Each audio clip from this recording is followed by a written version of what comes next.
ko ngayon dito. Huwag ng basura ngayon. Yung itinapon ko kahapon.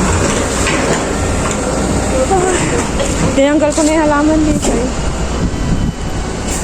Nataniman ko siya ng bago. Tapos sinanim ko is mga ito. Sabi ni Ima, cactus daw dito namumulaklak. Di ba namumulaklak to? Sabi ko hindi namumulaklak yan, matagal lang.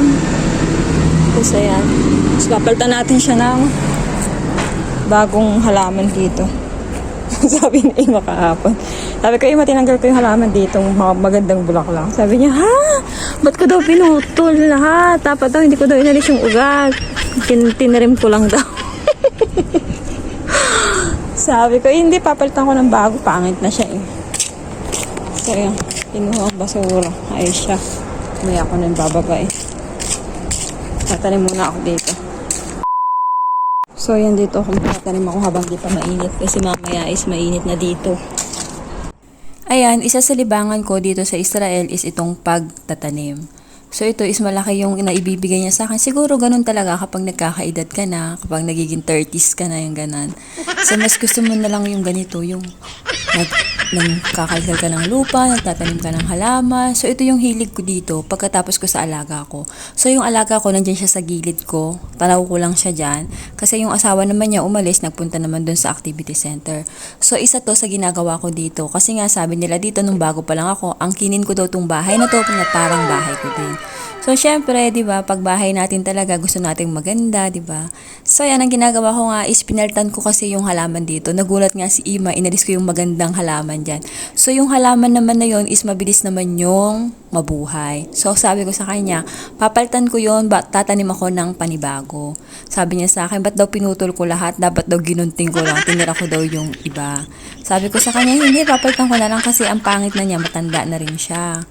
So yun, kaya nga ang ginawa ko is nagtanim nga ako ng panibago, tapos kumuha lang ako ng mga halaman na to dun sa harapan ng bahay. So pinagpuputol ko lang yan. So yung mga tinanim ko dyan is mga tangkay lang yan, wala yang ugat. So titignan natin kung mabubuhay siya. May mga ganun namang halaman na kahit tangkay lang is nabubuhay talaga siya, kahit walang ugat. Kagaya nung tinanim ko nung na rosemary, tangkay lang din yun, wala yung ugat. Pero nabuhay siya. Basta marami akong halaman na naitanim ko na tangkay lang pero nabubuhay talaga siya. So hindi naniniwala si Ima kasi nga sabi niya wala daw ugat, paano daw mabubuhay. Sabi ko marami na akong naitanim dyan sa harapan ng bahay na mga nabuhay kahit walang ugat. Sabi niya talaga. So yan, ito nga yung aking ginagawa ngayon. Dito, tong side na to, ang tinatanim ko dito is yung mga halaman na maganda sa paningin. Hindi mga gulay. Kasi dati nagtanim ako dyan ng mga sili, kamatis. Nabubuhay siya ng ilang weeks lang pero namamatay siya. Kasi nga tirik dyan yung araw lalo sa tanghali. Grabe ang tirik ng araw dyan. So dahil nga malapit na mag-winter, so yan, nagtanim ako ngayon. So sana mabuhay siya. Itong mga halaman na to is magaganda ang bulaklak.